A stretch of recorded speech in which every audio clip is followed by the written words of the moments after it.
একটা অসহায় গরিব ঘরের মেয়ে সিয়া, আর তার বিপরীতে সমাজের উচ্চবিত্ত আসনধারী কিছু মানুষরূপী জানোয়ার। একদিন সিয়ার সাথে ঘটে যায় এক অমানবিক ঘটনা। টানা 7 দিন ধর্ষণের শিকার হবার পর জরাজীর্ণ অবস্থায় উদ্ধার করা হয় তাকে। ধর্ষণকারীদের সাজা হয়, কিন্তু ওই ধর্ষণের ঘটনার পেছনে লুকিয়েছিল অন্য কোনো ঘটনা, যা সিয়া কখনো জানায়নি। আজকের গল্পটা প্রতিটা মুহূর্তে আপনাকে ভেতর থেকে নাড়িয়ে দিবে।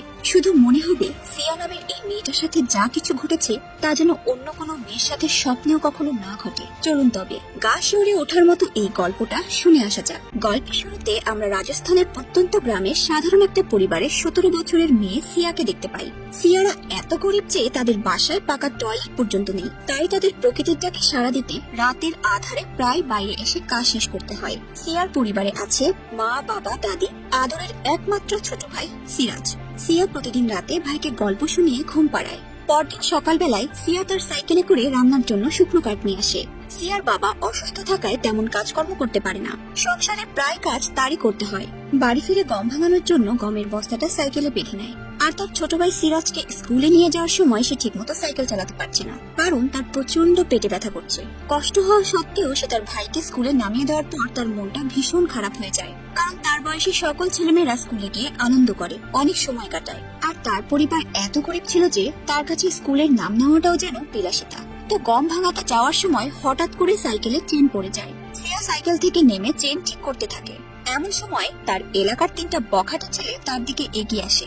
সিয়া দ্রুত সেখান থেকে চলে যায়। মূলত এই ছেলেরা তাকে প্রায় বিরক্ত করত, দেখা হলেই রাস্তাঘাটে বাজে বাজে মন্তব্য করত।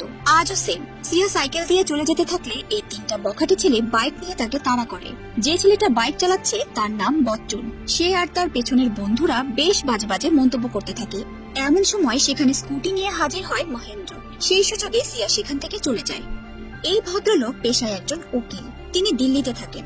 মহেন্দ্র যখন জিজ্ঞাসা করে কি হচ্ছে, তোমরা কি করছিলে, তখন বচ্চন হেসে বলে সিয়ার বস্তা থেকে গম পড়ে যাচ্ছিল, সেটাই বলছিলাম। তা তুমি কবে দিল্লি থেকে ফিরে যাচ্ছ? মহেন্দ্র বুঝতে পারে তারা মিথ্যা কথা বলছে। আসলে তারা তাকে ডিস্টার্ব করছিল, কারণ মহেন্দ্রের সাথে সিয়া আর তার পরিবারের খুব ভালো সম্পর্ক। এদিকে সিয়ার মায়ের সাথে বচ্চনের মা সুমান এমএলএ এর বাড়িতে সিয়ার চাকরির ব্যাপারে কথা বলে। সিয়ার মা বিরক্ত হয়ে বলে, মেয়ের বিয়ের বয়স হচ্ছে, তুমি বিয়ের কথা বলবে কি, এসেছে চাকরি নিয়ে কথা বলতে। সুমান বলে, বিয়ে তো হবেই, তার আগে চাকরি করলে তোমাদের পরিবারের একটু উপকার হয়, সেজন্যই বলছি। এসব কথা বলতে বলতে সিয়াদের বাড়ি চলে আসে। সিয়া বাড়ি ফিরলে তার মা দেখে বস্তার গম ভাঙানো হয়নি, আরো বেশ কিছু গম কম আছে। তাই সিয়ার মা তাকে ডেকে জিজ্ঞেস করে, তুই এতক্ষণ কোথায় ছিলি, গম ভাঙাসনি কেন, আর বাকি গম কোথায় ফেলেছিস? সিয়া কোনো কথা বলে না।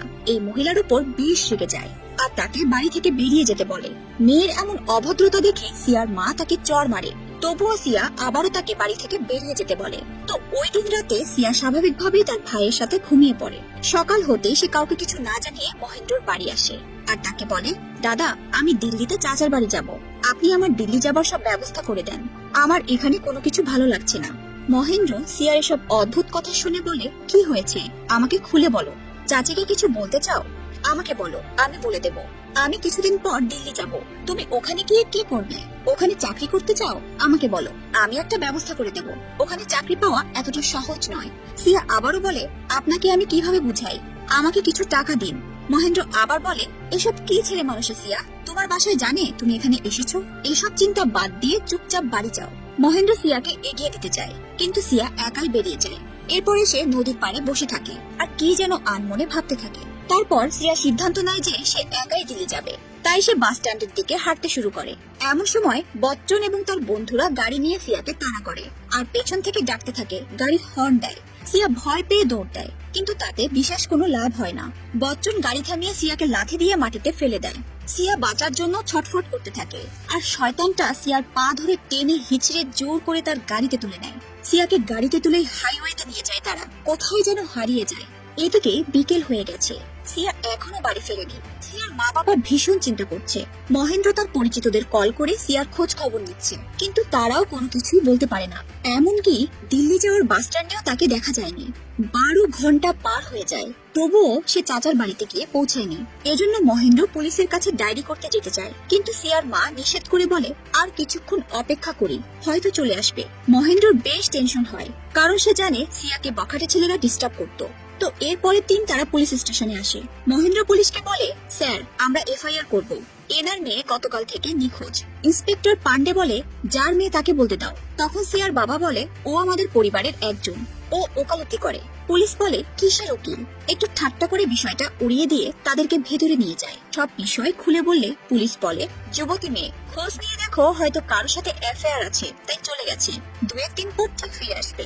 আজকালকার মেয়েদের যে কি অবস্থা, ওরা পালায় যৌবনের তাড়নায়, আর এদিকে ঘুম হারাম হয় আমাদের। মহেন্দ্র এসব কথা থামিয়ে বারবার তাকে এফআইআর লিখতে বললে ইন্সপেক্টর পান্ডে বলে, চলে যাও, আমি শুনে রাখলাম, পরে লিখে নেব। তাদের সামনে কোনো এফআইআর লিখে না। এক পর্যায়ে তারা বাড়ি চলে আসে। আরো একটা রাত কেটে যায়। পরদিন সকালবেলা মহেন্দ্র সিয়ার মাকে নিয়ে আবার থানায় আসে। মহেন্দ্র বলে, 2 দিন পার হয়ে গেল, সিয়াকে খুঁজে পাওয়া যাচ্ছে না। ইন্সপেক্টর বলে, তোরা মেয়েকে চাস নাকি এফআইআর লেখাতে চাস? ওকে খুঁজতেই যাচ্ছি, বাড়ি যা, দেখছি কি করা যায়। আজও এফআইআর না লিখে এসব উল্টাপাল্টা বুঝিয়ে দেয়। পরদিন মহেন্দ্র আবারও থানায় যায়। গিয়ে দেখে ইন্সপেক্টর পান্ডে ভীষণ রেগে আছে। থানার ভেতরে 2 জন আসামিকে উত্তম মাধ্যম দিচ্ছে। এটা দেখে মহেন্দ্র ভয় পেয়ে কোনো কিছু বলে না, সেখান থেকে চলে আসে। দিন যাচ্ছে, রাত যাচ্ছে, সিয়াকে পাওয়া যাচ্ছে না। আর পুলিশ কোনো পদক্ষেপ দিচ্ছে না। এজন্য মহেন্দ্র এই ঘটনা লিখে ফেসবুকে একটা স্ট্যাটাস দেয়। পরের দিন সকালেই এখানকার স্থানীয় এক সাংবাদিক এসে মহেন্দ্রের সাথে কথা বলে, এই ঘটনার বিস্তারিত জেনে নেয়, আর তাদের সংবাদ পত্রিকার একটা কলামে এই ঘটনা প্রকাশ করে। পরের দিন সকালে এমএলএর চোখে নিউজটা পড়লে সে তার ভাই বিধায়ককে ডেকে বলে, এসব কি, এত বড় একটা ঘটনা ঘটে গেল, আর তোমরা কিছু জানো না? সামনে নির্বাচন, আমি কোনো প্রকার ঝামেলা চাই না।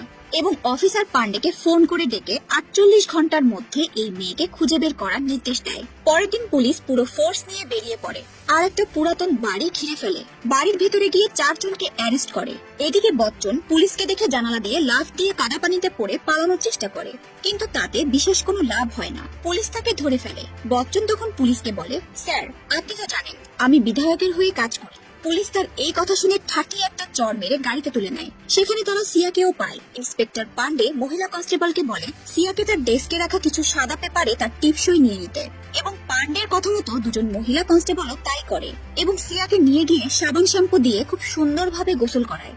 সিয়ার অন্য পোশাক বদলে দেয়। তখন একজন মহিলা কনস্টেবল তার মাথা আঁচিয়ে দেয় আর খাবারেরও ব্যবস্থা করে দেয়। সিয়াকে খাবার খাইয়ে পরদিন সকালবেলায় সিয়াকে মেডিকেল চেক আপ করার জন্য হসপিটালে নিয়ে যায়। ডক্টর ইন্সপেক্টরের কথা মতো মেডিকেল রিপোর্ট তৈরি করে, আর এরপর সিয়াকে কোর্টে হাজির করা হয়। ম্যাজিস্ট্রেট সিয়াকে দেখে বলে, পুরো গোসল টোসল করিয়ে পরিপাটি করিয়ে সাজিয়ে নিয়ে এসেছেন, নিয়মের তোয়াক্কা আপনারা করেন না। মেডিকেল রাতে না করিয়ে সকালে কেন করিয়েছেন? তা জানতে চাইলে পান্ডে বলে, ম্যাডাম পৌঁছাতে অনেক রাত হয়ে গিয়েছিল, যার কারণে সকালে মেডিকেল করিয়েছি। ম্যাজিস্ট্রেট আবারও বলে, কখন উদ্ধার করেছেন, সেখানে কয়দিন ছিল? অফিসার পান্ডে এগুলোর কোনো কিছুই ঠিকঠাক উত্তর দিতে পারে না। তখনই ম্যাজিস্ট্রেট বুঝতে পারে ইনভেস্টিগেট ভালোভাবে হয়নি, কোথাও কোনো ঘাপলা আছে, তাই সিয়াকে সামনে হাজির করতে বলে। এরপর ম্যাজিস্ট্রেট সিয়াকে বলে, তুমি কিছু খেয়েছো, স্টেটমেন্ট দিতে পারবে? সিয়া বেশ কিছুক্ষণ চুপচাপ করে বসে থাকে। তারপর বলে, 9 ফেব্রুয়ারি দিল্লি যাওয়ার জন্য বাস স্ট্যান্ডে যাচ্ছিলাম, তখন বচ্চনরা আমাকে জোর করে গাড়িতে তুলে নেয়। গাড়িতে তুলে নিয়ে আমাকে প্রচন্ড মারধর করে, আমার জামা কাপড় খুলে নেয়, আর তারপর আমি আর কিছুই জানি না, অজ্ঞান হয়ে যাই। জ্ঞান ফিরলেই দেখতে পাই কোনো একটা ঘরে আমার 2 হাত শিকল দিয়ে বেঁধে উলঙ্গ করে রেখে দিয়েছে। আমি ব্যথায় অনেক চিৎকার চেঁচামেচি করতে থাকি, হাতে শিকল খোলার চেষ্টা করি, কিন্তু পারি না। ওদের কাছে অনেক আকুতি মিনতি করি আমাকে ছেড়ে দেওয়ার জন্য, কিন্তু ওরা আমাকে ছাড়ে না। 3 দিন পর্যন্ত ওরা আমাকে কিছু খেতে দেয় না। ওরা 5 জন মিলে প্রতিদিন নেশা করে আর এসে পালাক্রমে আমাকে ধর্ষণ করত, খারাপ খারাপ ভিডিও দেখাতো, আমার উপর অনেক অত্যাচার করেছে। আমি সবাইকে চিনি না, কখনো দেখিও নি। এভাবেই 1 সপ্তাহ পর্যন্ত এমন ভাবে চলেছে। ওরা আমাকে মেরে ফেলার হুমকি দিত, আমার ভাইকে মেরে ফেলার হুমকি দিত। আমার মনে হতো আমি আর বাঁচবো না। সিয়ার এসব কথা শুনে ম্যাজিস্ট্রেট ভীষণ অবাক হয়ে যায়। মানুষ কতটা নরপশু হলে এমন হিংস্র হতে পারে। সিয়া আবারও বলে, ওরা আমাকে বেঁধে রাখতো, ওই ঘরেই আমি বাথরুম করতাম। ওদের ভেতর থেকে একটা ছেলে এসে সেটা পরিষ্কার করে ফেলতো। মাঝে মাঝে আমি প্রস্রাব করতে গেলে শুধু রক্ত বের হতো। সিয়ার মুখে এমন নির্মম অত্যাচারের কথা শুনে ম্যাজিস্ট্রেট সহ মহিলা কনস্টেবলদেরও গলা শুকিয়ে যায়। সিয়া কান্নায় ভেঙে পড়ে আর ম্যাজিস্ট্রেটের কাছে অনুরোধ করে আমাকে আমার বাবা মার কাছে ফিরিয়ে দেন। তো এরপর ম্যাজিস্ট্রেট আসামিদের থানায় রেখে ইনভেস্টিগেট করার নির্দেশনা দেন আর সিয়াকে তার বাড়ির মানুষের কাছে ফিরিয়ে দেয়। সিয়া তার বাড়ির সবাইকে দেখে জড়িয়ে কান্না করতে থাকে। সবাই তাকে স্বাভাবিক জীবনে ফেরাতে চাইলেও সে কোনোভাবেই আর স্বাভাবিক হতে পারে না। তার মুখ থেকে হাসি নামের বস্তুটাই পুরোপুরি উঠে গেছে। এদিকে ইন্সপেক্টর পান্ডে বিধায়ককে ফোন করে বলে, চিন্তা করবেন না, আপনি যেভাবে বলেছেন সমস্তটাই সেইভাবেই হচ্ছে। অন্যদিকে মহেন্দ্র দিল্লি ফিরে এসে তার কাজে ব্যস্ত হয়ে গেছে। তো যাই হোক, একদিন সিয়া রাতে তার মাকে বলে, আমার এখন কোনো কিছুই ভালো লাগে না, আমি চাচির কাছে দিল্লি যেতে চাই। পরদিন সকালে তার চাচার সাথে দিল্লি আসার সময় গাড়িতে তার গ্রামের ভাইয়ের সাথে কিছু হাসি খুশি মজার দিনগুলোর কথা মনে পড়তে থাকে। তার চাচার বাড়িতে এসে চাচিকে বলে, চাচি আমি তোমার সাথে এখানে থাকতে এসেছি। পরের দিন সকালে সিয়ার জন্য ওর চাচি কিছু ড্রেস কিনে নিয়ে আসে। বাইরে এসে ওর চাচা আর বাবা আলোচনা করে, মান সম্মানের তো আর কোনো কিছু বাকি নেই, এবার মেয়ের বিয়ে কি করে দিবে। সিয়ার চাচি বেরিয়ে এসে বলে, আস্তে কথা বলো। ভেতর থেকে সিয়া সব শুনতে পাচ্ছে। এদিকে চাচার বাসায় সিয়া আস্তে আস্তে স্বাভাবিক জীবনে ফিরতে শুরু করে। মহেন্দ্র তার কাজে ব্যস্ত থাকে, আর অন্যদিকে ওই 5 জন বখাটে জামিনে জেল থেকে ছাড়া পেয়ে যায়। আসলে ইন্সপেক্টর পান্ডে এমন ভাবে কেসটাকে সাজিয়েছে যাতে এই 5 জন খুব সহজে ছাড়া পায়। বচ্চনরা জেল থেকে ছাড়া পাওয়া মাত্রই মহেন্দ্রর কাছে খবর চলে আসে, কিন্তু এটার জন্য মহেন্দ্র বেশ হতাশ হয়ে যায়, কারণ তারা এত জঘন্য কাজ করার পরেও তাদের কি করে জামিন হতে পারে। তো এদিকে আবার সিয়ার বাবা চাচা এই বিষয়টাকে এখানেই শেষ করতে চায়। তারা এই লড়াইটাকে সামনের দিকে এগিয়ে নিয়ে যেতে আর চায় না। তারা বলে, মেয়ে মানুষ একই অঘটন, তারপর আমাদের এমন ক্ষমতাও নেই, তাদের সাথে বাড়াবাড়ি না করে এখানেই থেমে যাওয়াটাই ভালো। কিন্তু সিয়া ওই ভয়ঙ্কর দিনগুলোর কথা ভাবলে আজও গায়ে কাঁটা দিয়ে ওঠে। কখনোই সে ওই মুহূর্তগুলোর কথা ভুলতে পারে না। এখনো হিংস্র পশুদের অত্যাচারের কথা মনে করে রাত ভর কান্না করে। এরপর একদিন সিয়ার চাচার কাছে এমিলি ফোন করে বলে, যা হবার হয়ে গেছে, ছেলে মানুষ ভুল করে ফেলেছে, আমি বচ্চনের সাথে সিয়ার বিয়ে দিতে চাই, আশা করি এতে ভালো কিছুই হবে। এটা শোনার পর সিয়ার চাচা রাজি হয়ে যায়, কারণ তাকে এমিলি একটু ভয় দেখায়। এই বিয়েতে রাজি না হলে তার পুরাতন অস্ত্র মামলায় তাকে আবারও ফাঁসিয়ে দেবে। অন্যদিকে সিয়া তার চাচিকে জড়িয়ে ধরে কান্নায় ভেঙে পড়ে আর বলে, আমার সাথে যে এত বড় নৃশংসতা করতে পারে তার সাথে তোমরা আমার বিয়ে দেওয়ার জন্য কি করে রাজি হলে। সিয়া চাচি তাকে বোঝায়, চিন্তা করতে নিষেধ করে। সিয়ার চাচি সকালে চাচাকে এই বিয়ের জন্য রাজি হতে নিষেধ করলে তখন চাচা বলে ওঠে, ওরা নিজ থেকে সব ভুল বোঝাবুঝি মিটিয়ে নিতে চাচ্ছে, আর এটা করলে গ্রামের লোকেদেরও কথা বন্ধ হয়ে যাবে। আমরা গরিব মানুষ, শুধু শুধু ঝামেলা করে লাভ কি। অসহায় মানুষদের সাথে এমনটাই হয়, বুঝলেন। সারা জীবন রাঘব বোয়ালরা অত্যাচার করে যাবে, আর খেটে খাওয়া মানুষগুলো অত্যাচারিত হয়ে যাবে। এটাই বর্তমান সমাজের নিয়ম, কোথাও সুষ্ঠু বিচার নেই। এরপরে সিয়া মহেন্দ্রর কাছে ছুটে যায় আর বলে, ওরা এত বড় পাপ করেও নাকি মুক্তি পেয়ে গেল। মহেন্দ্র তখন বলে, এখনকার সময় টাকার ক্ষমতা থাকলে অনেক কিছুই করা যায়, আমাদের হাতে আর কিছুই করার থাকে না। তবে এই লড়াই লড়তে গেলে আর মাত্র 2টো পথ খোলা আছে। এক, এসব অন্যায় অত্যাচার সহ্য করে চুপ করে থাকা, আর এক, হয় মারো নয় মরো, নিজের জীবন বাজি রেখে লড়াই করা। সিয়া বলে, আমি লড়াই করতে প্রস্তুত, আমি ন্যায় বিচার চাই। মহেন্দ্র তাকে আবারও বোঝায়, এই লড়াইটা এতটা সহজ নয়, যেখানে তোমার পরিবারই তোমাকে সাহায্য করতে রাজি হচ্ছে না। তবুও সিয়া এই লড়াই করতে চায়। তখন মহেন্দ্র তার হাতে কাগজ কলম ধরিয়ে দিয়ে বলে, লেখো, তোমার সাথে যা কিছু হয়েছে সবকিছু লিখে দাও। সিয়া সারা রাত জেগে এই কাগজে সবকিছু লিখে। সিয়ার চাচা তাকে বোঝায়, তুমি যেটা করছো ভুল করছো, কারণ ওদের সাথে লড়াই করার মতো আমাদের ক্ষমতা বা টাকা কিছুই নেই। ভালো করে ভাবো, আমরা ন্যায় বিচার পেতে গিয়ে না নিজেরাই পুরোপুরি ধ্বংস হয়ে যাই। সিয়া তার কথায় নড়চড় করে না। মহেন্দ্র বাসে করে কোর্টে যাওয়ার সময় সেই লেখা পেপার মহেন্দ্রর হাতে দেয়। মহেন্দ্র পুরো পেপারগুলো ভালোভাবে পড়ে আর পুরোপুরি অবাক হয়ে যায়। সিয়াকে বলে, এসব কি লিখেছো? আমাকে তো আগে কখনো এসব কথা বলনি। তারপর সিয়া বলে, তুমি তো আমাকে সবকিছু লিখতে বললে, তাই লিখেছি। সেদিন সকালে আমি তোমার কাছে গিয়েছিলাম, মনে আছে নিশ্চয়ই? সেদিন বলতে পারিনি, আমার আর পেছনে হাঁটার মতো কোনো পিছুটান নেই। তারপর বাস থেকে নেমে মহেন্দ্র সিয়া কোর্টে যায়। সিয়ার লেখা স্টেটমেন্টের কপি এসপি, জজ, সিএম এর কাছে পাঠিয়ে দেওয়া হয়। এমন সময় মহেন্দ্র লক্ষ্য করে বিধায়কের লোক কোর্টে এসেছে, তাই সে দ্রুত সিয়াকে নিয়ে এখান থেকে চলে যায়। অন্যদিকে পুলিশ সিয়ার বাবাকে ধমকি ধামকি দিয়ে বাসা থেকে তুলে নিয়ে গিয়ে প্রচুর মারধর করে, আর আধমরা অবস্থায় গাছের সাথে দড়ি দিয়ে বেঁধে ফেলে রেখে যায়। আবার তার পরপরই পুলিশ এসে অস্ত্র মামলায় তাকে অ্যারেস্ট করে নিয়ে যায়। সিয়ার বাবা এত আহত ছিল যে তাকে হসপিটালে নিয়ে যাওয়া হয়। সেই সময় পুলিশ একটা সাদা কাগজে সিয়ার বাবার থেকে টিপসই নিয়ে নেয়। আবার সেই মুহূর্তেই সিয়ার বাবার একটা ভিডিও ভাইরাল হয়। সেখানে সে বলছে, আমাকে মিথ্যা মামলায় জোর করে পুলিশ ধরে এনে প্রচুর মারধর করছে। আর এই নিউজটা সংবাদ মাধ্যমে প্রচার হতেই চারিদিকে হইচই পড়ে যায়। এরপর পুলিশ সিয়ার পরিবারের বাকি সবার সাথে মহেন্দ্রকেও একটা গাড়িতে করে থানায় না নিয়ে একটা জায়গায় নিয়ে আসে। মূলত সিয়ার বাবা পুলিশের অত্যাচারে মারা গিয়েছে, আর পুলিশ বরাবরের মতোই কোনো নিয়ম কানুনে তোয়াক্কা না করে সিয়ার পরিবারকে কোনো কিছু না জানিয়ে তার শেষ কার্য সম্পন্ন করে। সিয়ারা এই ঘটনা জানতে পেরে সেখানে এসে তার বাবার চিতার আগুন জ্বলতে দেখে। এটা দেখে সকলে চিৎকার করে কান্নাকাটি করতে থাকে। এমন অন্যায় দেখে মহেন্দ্র ফেসবুক লাইভে এসে সবকিছু আবারও প্রচার করে দেয়। পুলিশ কিভাবে তার পরিবারকে কোনো কিছু না জানিয়ে এইভাবে শেষ কাজ সম্পূর্ণ করেছে সেটাও বলে। এই ভিডিওটাও মিডিয়ার কাছে ছড়িয়ে পড়ে। এর পরের দিন এমএলএ এর কাছে মিডিয়ার লোকজন এসে হানা দেয় আর বলে আপনার ভাই এই কাজটা করেছে। তখন এমএলএ সবার কাছে ভালো সাজার জন্য বলে আমি এসবের কিছুই জানি না। তখন আরেকজন সাংবাদিক বলে ওঠে এই কেসটা মুখ্যমন্ত্রীর নির্দেশে সিবিআই এর কাছে হস্তান্তর করা হয়েছে।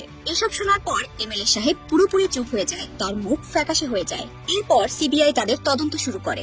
সিবিআই অফিসার সিয়াকে জিজ্ঞাসাবাদের জন্য ডেকে পাঠায় আর বলে তুমি 3টা পেপারে 3 রকম কথা কেন লিখেছো? পুলিশ একটা লিখেছে প্রথমে ম্যাজিস্ট্রেটের কাছে, তুমি একটা স্টেটমেন্ট দিয়েছো সেটাতে বচ্চনের কথা বলা আছে, আবার পরবর্তী যে স্টেটমেন্ট দিয়েছো সেখানে এমএলএ আর তার ভাই বিধায়কের নাম আছে। কোনটা সত্যি কোনটা মিথ্যে বলো। ঘটনাটি বুঝিয়ে বলি। সেদিন নতুন যে স্টেটমেন্ট লিখে বাসের ভেতরে মহেন্দ্রকে দিয়েছিল আর মহেন্দ্র অবাক হয়ে গিয়েছিল, এই কথা আগে কখনো মহেন্দ্রকে বলেনি। সেই স্টেটমেন্টেই লেখা আছে এমএলএ ও তার ভাই বিধায়কের কথা। সিয়া ভয় পেয়ে সিবিআই এর কোনো প্রশ্নের উত্তর না দিয়ে দৌড়ে এসে বাইরে তার মাকে জড়িয়ে ধরে কান্না শুরু করে। তখন মহেন্দ্র বাকি সবাইকে বুঝিয়ে আবারও তাকে ভেতরে পাঠায়। এবার সিয়ার মাও ভেতরে এসে বসেছে যাতে সে সাহস পায়। এদিকে ইন্সপেক্টর পান্ডের টিমকে সাসপেন্ড করে রাখা হয়। এরপর সিয়া সিবিআই এর সকল প্রশ্নের উত্তর দেয়। বলে ফেব্রুয়ারি 4 তারিখ রাত 9টায় এমএলএ চাকরি দেওয়ার কথা বলে আমাকে তার বাড়িতে ডেকে নেয়। বচ্চনের মা সুমান আমাকে এমএলএ রুমে পাঠায়। আমি জিজ্ঞাসা করেছিলাম আমাকে এত রাতে কেন ডেকেছে। তখন সুমান বলে এমএলএ দিনে ব্যস্ত থাকে তাই রাতে তোকে আসতে বলেছে। আর চিন্তা করিস না, চাকরির একটা ব্যবস্থা হয়ে যাবে। আর তখন এমএলএ আমাকে ধর্ষণ করে। এই জন্যই সিয়া সুমানকে ওই দিন বাড়িতে দেখে রেগে গিয়ে বের হয়ে যেতে বলেছিল। আর ওই যে ওর ভাইকে স্কুলে দিতে গিয়ে যে পেটে ব্যথা করছিল তাও ওই এমএলএ ধর্ষণ করার জন্যই। তাই তার মন খারাপও ছিল, কারণ সে কাউকে কোনো কিছু বলতে পারছিল না। চাকরির জন্য মা বাবাকে না জানিয়ে এমএলএ এর সাথে কথা বলতে গেছিল, কিন্তু তার সাথে এমন ভয়ঙ্কর পরিণতি হবে সে কখনো কল্পনাও করেনি। এমনকি সিয়াকে পুলিশ উদ্ধার করার পর যে মহিলা পুলিশ কনস্টেবল সিয়ার মাথা আঁচড়িয়ে দিচ্ছিল সে তাকে হুমকি দিয়ে বলে এমএলএ এর জন্য তুই আজ জীবন ফিরে পেলি, তার নাম কোথাও নিবি না, এমনকি পরিবারকেও এমএলএ এর নাম বলা যাবে না। তো যাই হোক, সিয়ার মুখে সিবিআই এসব কথা শুনে নিস্তব্ধ হয়ে যায় আর মহেন্দ্রকে বলে তুমি একজন উকিল মানুষ, এফআইআরটা ভালোভাবে করতে। তখন মহেন্দ্র বলে স্যার, যেখানে আমাদের জুতো খুলে থানার ভেতরে যেতে হয়, আমাদের পেশা নিয়ে হাসি তামাশা করে, সেখানে আমাদের ন্যায় বিচারের জন্য এফআইআর লিখবে। এরপর নদীতে সিয়ার বাবার অস্থি বিসর্জন দেয়া হয়। ঠিক সেই সময় মহেন্দ্র সিয়ার উপর বিধায়কের লোকজন এলোপাথারি গুলি ছুটতে থাকে। মহেন্দ্র সিয়া আর তার ভাইকে নিয়ে কোনো মতে একটা নৌকায় উঠে পালিয়ে যায়। এখানে তাদের প্রাণের ভয় আছে, তাই মহেন্দ্র তার মাকে জামা কাপড় গুছিয়ে নিয়ে তার মামার বাড়িতে চলে যেতে বলে। যেতে রাজি না হলে সে তার মাকে অনেক বুঝিয়ে শুনিয়ে পাঠিয়ে দেয়। পুলিশ বচ্চনদের আবারও অ্যারেস্ট করে নিয়ে আসে। অন্যদিকে এমএলএ মহেন্দ্রকে কল করে প্রাণে মেরে ফেলার হুমকি দেয়। মহেন্দ্র এই সমস্ত কল রেকর্ড করে সিবিআই এর হাতে তুলে দেয়। আবার সিয়ার চাচাকে পুলিশ পুরাতন অস্ত্র মামলায় গ্রেফতার করে নেয়। এদিকে এমএলএ সিবিআই অফিসে স্টেটমেন্ট দিতে এসে জনগণের উদ্দেশ্যে বড় বড় ভাষণ দিচ্ছে। আমিও চাই সুষ্ঠু বিচার হোক, অপরাধীরা শাস্তি পাক, আমাদের সকলের উচিত আইনকে সাহায্য করা। আর তার এই ভাষণে জনগণ তার জয়গান করছে। এমএলএ আটঘাট বেঁধে সিবিআই অফিসে এসেছিল তার উকিল নিয়ে, কিন্তু তেমন কোনো লাভ হয়নি। সিবিআই অফিসার আগে থেকেই তার 14 দিনের রিমান্ড মঞ্জুর করে রেখেছে। এরপর এমএলএ এর উকিল থানা থেকে চলে যায় আর এমএলএ পুলিশের অতিথি হয়েই রয়ে যায়। আর এর জন্যই এমএলএ লোকজন ওই দিন রাতে মহেন্দ্রর বাড়িতে আগুন ধরিয়ে সবকিছু পুড়িয়ে দেয়। ন্যায় বিচার পেতে মহেন্দ্র তাদেরকে সাহায্য করায় তাকে সর্বশান্ত হতে হয়। এর পরের দিন সিবিআই অফিসার আবারও সিয়ার বাড়িতে আসে আর সেদিন যেখানে এমএলএ কে ধর্ষণ করেছিল সেখানে নিয়ে যেতে বলে। সিয়া তাদেরকে নিয়ে যায় এবং ডিএনএ ম্যাচ করার জন্য সেখান থেকে বেশ কিছু স্যাম্পল নিয়ে আসে। তারপরের দিন মহেন্দ্র একটা গাড়ির ব্যবস্থা করে সিয়াদের পরিবারকে দিল্লি পাঠিয়ে দেয়। তখন গাড়িতে সিয়ার চাচি কাঁদতে কাঁদতে বলে হয়তো আমাদের আর কারোর বাঁচা হবে না, সিয়ার চাচাকেও হয়তো মেরে ফেলবে। মহেন্দ্র তাদের সান্ত্বনা দিয়ে বলে এত সহজে ভেঙে পড়বেন না, আমরা ন্যায় বিচার পাবো, ভরসা রাখুন। তখন সিয়া বলে এমন ন্যায় পেয়ে লাভ কি, যদি সেই ন্যায় পাওয়ার জন্য আমরা সবাই বেঁচেই না থাকি, আমাদের জীবন দিতে হয়। সেই মুহূর্তেই একটা চলন্ত ট্রাক এসে ধাক্কা দেয়। সিয়াদের গাড়ি উল্টে পড়ে গিয়ে পুরোপুরি বিধ্বস্ত হয়ে যায়। ঘটনাস্থলে মহেন্দ্র, সিয়ার চাচি, সিয়ার মা মারা যায়। সিয়াকে গুরুতর আহত অবস্থায় হসপিটালে নেওয়া হয়, কিন্তু সিয়া আর বেঁচে থাকার মতো বেঁচে নেই। আইসিইউতে শুধুমাত্র তার নিথর দেহটাই জীবিত পড়ে আছে, তার কথা বলার শক্তি পর্যন্ত নেই। সিয়ার ভাই তাকে দেখতে এসেছে আর বাইরে দাদি অপেক্ষা করছে। অন্যদিকে সিবিআই এখন পর্যন্ত তাদের তদন্ত চালিয়ে যাচ্ছে। নিজের জন্য ন্যায় বিচার চাওয়াটাই তার জীবনের কাল হয়ে দাঁড়ায়। আজকে আপনাদের গল্পটা কেমন লেগেছে অবশ্যই কমেন্ট বক্সে জানাবেন, আর যাকে তাকে বিশ্বাস করবেন না। তো আবারও ফিরবো নতুন কোনো মুভির এক্সপ্লেনেশন নিয়ে। ততক্ষণ পর্যন্ত ভালো থাকবেন। আল্লাহ হাফেজ।